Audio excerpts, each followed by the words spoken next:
Ukisikiliza sana mitandao ya kijamii, wanatafsiri hasi ya uhuru wa mahakama. Wengi wanadhani ule ushirikiano na mihimili mingine inaingilia uhuru. Sio kweli, kwa sababu wewe unachotafuta katika ushirikiano ni rasilimali ya taifa ambayo inasimamiwa na mihimili mingine. Hicho ndio unachokitafuta. Na hata siku moja, na mimi sijawahi hata siku moja kukaa na Mheshimiwa Rais, Mheshimiwa Spika, Mheshimiwa Waziri Mkuu tukawa tunaongelea mambo ya kesi hata siku moja. Kwanza sina majalada hapa. Siku zote unaongelea mambo ambayo yana maslahi makubwa.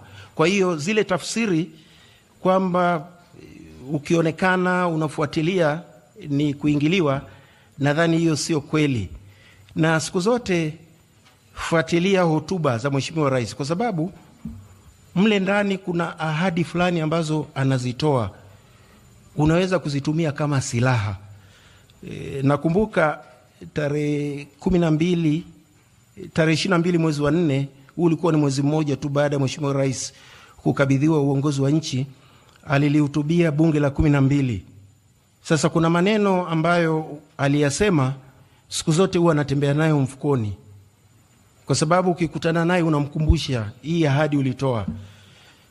Mtendaji mkuu akienda hazina anaionyesha. Mheshimiwa Rais alisema hivi, na alisema tutashirikiana pia na muhimili wa mahakama katika kuimarisha mifumo ya utoaji haki, ikiwemo kuendelea kujenga miundombinu ya mahakama, kuongeza idadi ya majaji na mahakimu na kukuza matumizi ya tehama ili kuongeza kasi ya usikilizaji wa kesi na uwekaji wa kumbukumbu. Kwa hiyo unaweza kuta Mheshimiwa Rais ana interest kwamba mahakama itoe haki na iwe na rasilimali ya kutosha ili iweze kutoa huduma, kwa sababu anaelewa maendeleo yoyote ya kiuchumi hayawezekani bila kuwa na mahakama huru, bila kuwa na utawala wa sheria. Kwa hiyo ni mdau muhimu sana